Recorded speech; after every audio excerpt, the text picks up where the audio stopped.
Bonjour, je m'appelle Henry Keane. Ceci est News Pulse sur UATV. Bienvenue dans la rubrique quotidienne. Aujourd'hui, dans cet épisode, une vague de chaleur en Russie.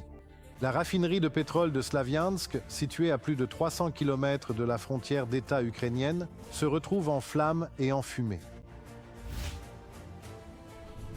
Poutine se plaint publiquement que les forces ukrainiennes frappent la Russie là où cela fait mal à sa caisse de guerre, le secteur du pétrole et du gaz. Le ministère britannique de la Défense affirme que les frappes réussies de l'Ukraine contre la logistique et les installations militaires russes ouvrent une fenêtre d'opportunité pour frapper. Le principal pont de Crimée, le pont de Kerch. Voyez les détails dans notre reportage.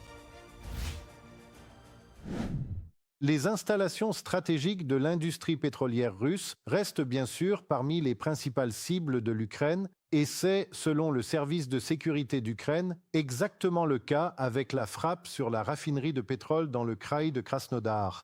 Ceci fait partie d'une opération militaire très spéciale de 40 jours menée par l'Ukraine, cette fois contre la Russie. La raffinerie de pétrole de Slaviansk, située dans la ville de Slaviansk-sur-Kuban, à plus de 300 km de la frontière d'État ukrainienne. L'installation est l'une des principales raffineries de pétrole de la région et elle produit, ou plutôt produisait auparavant, de l'essence, du carburant, de l'huile et d'autres produits pétroliers. À la suite de l'attaque menée par des drones ukrainiens, des incendies ont été signalés dans la zone du dépôt de stockage de pétrole, du dépôt de produits pétroliers et de l'unité de raffinage du pétrole brut. La Russie doit prendre conscience d'un fait simple. Plus elle mène une guerre d'agression contre l'Ukraine, plus le coût de cette agression sera élevé. Le service de sécurité d'Ukraine continuera de détruire systématiquement des cibles militaires et stratégiques en profondeur derrière les lignes ennemies, privant ainsi l'armée russe des ressources nécessaires à la poursuite de la guerre. D'après la déclaration du service de sécurité d'Ukraine sur Telegram. L'Ukraine élargit également sa liste de cibles en profondeur sur le territoire russe. La nuit dernière, par exemple, des missiles Flamingo ont frappé la ville de Volgograd en Russie, où ils ont resserré leur action. L'usine, l'une des installations clés du complexe militaro-industriel russe, a été attaquée sans succès. L'usine fabrique des lanceurs pour les missiles russes de type Iskander, Topol-M et Yar.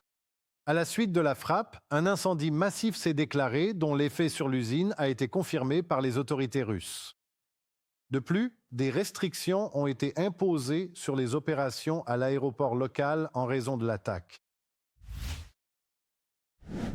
Les attaques ukrainiennes incessantes contre l'infrastructure énergétique de la Russie posent des problèmes au pays, admet le dictateur du Kremlin Vladimir Poutine, déclarant ce fait ouvertement lors de son interview avec le propagandiste russe Zerubin.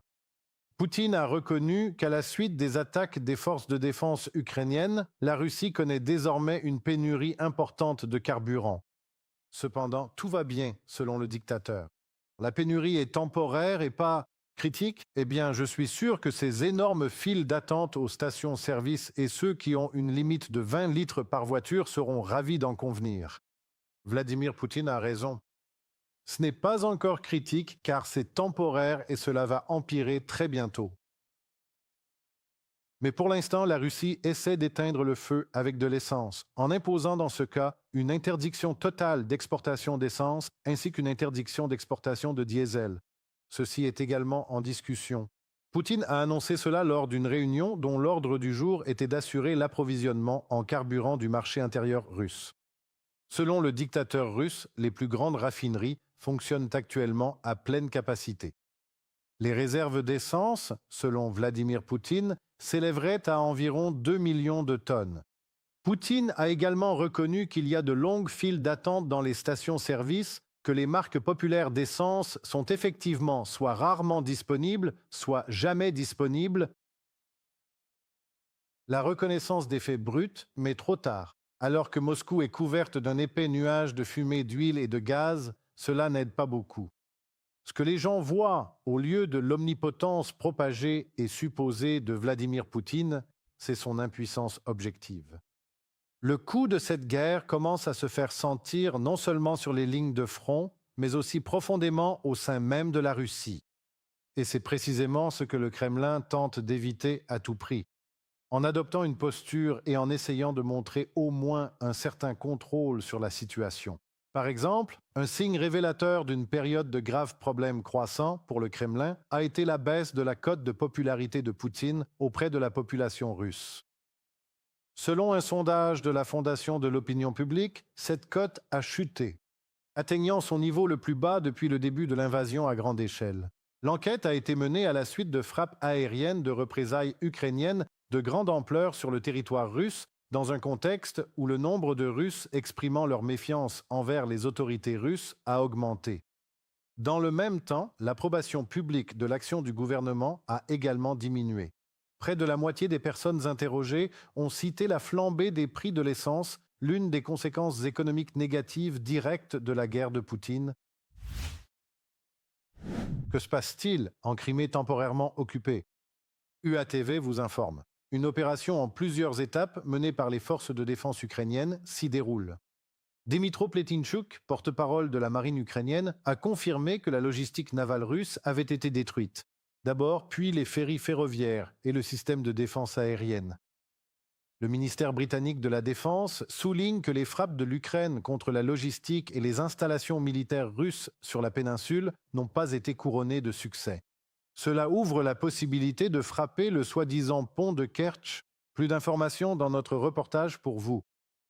Environ 16 explosions accompagnées de vives lueurs. Un incendie s'est déclaré à la centrale thermique de Saki, en Crimée temporairement occupée. Les chaînes Telegram locales rapportent l'incident. Des images satellites montrent que le feu s'étend dans la zone des réservoirs de stockage de carburant. Pendant ce temps, les forces armées ukrainiennes poursuivent leurs frappes contre les installations logistiques russes sur la péninsule occupée. Selon le porte-parole de la marine ukrainienne, Dmytro Pletinchuk, ceci fait partie d'une opération à long terme sur plusieurs années. Nous assistons à une nouvelle étape d'une opération en plusieurs phases. Il ne s'agit même pas de mois, mais d'années.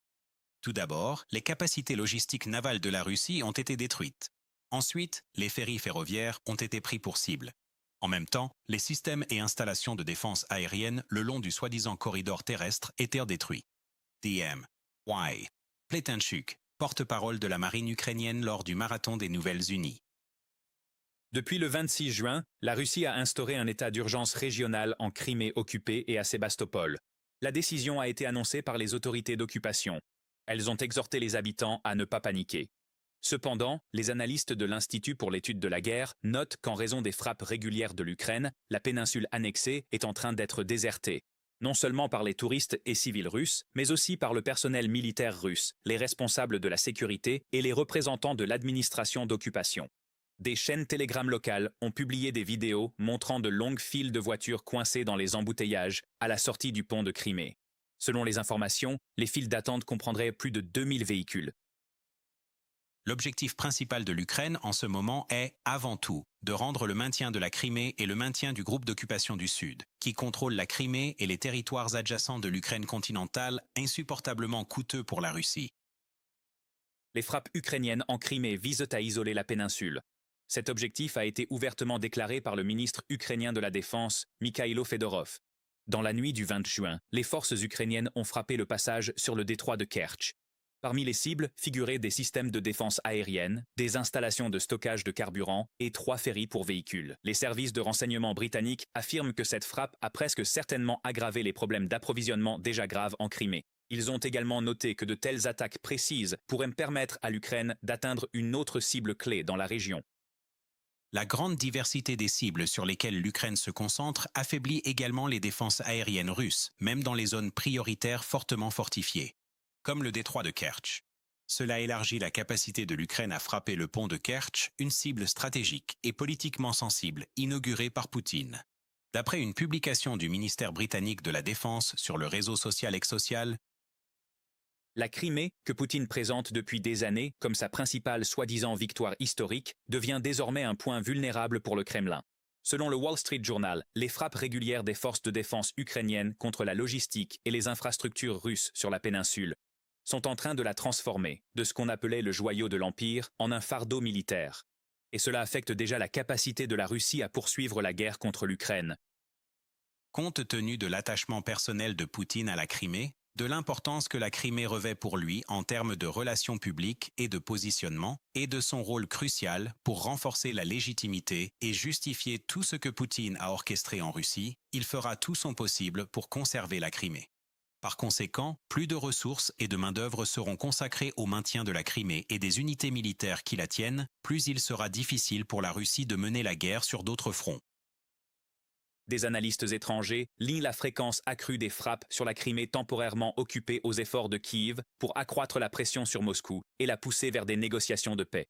Les experts estiment que la crainte de perdre la Crimée et la peur pour son propre pouvoir pourraient pousser le dictateur à chercher une voie vers un règlement. Reportage de Nikita Skoblakov, UATV News. C'est tout pour aujourd'hui. Je suis Henry Keane. Merci beaucoup d'avoir regardé ce segment. Nous ressentons vraiment votre attention ici en Ukraine et nous l'apprécions énormément. N'hésitez pas à commenter, partager et vous abonner. Nous vous tiendrons informés, comme toujours, des événements les plus importants de demain selon la perspective ukrainienne. Merci infiniment et restez à l'écoute.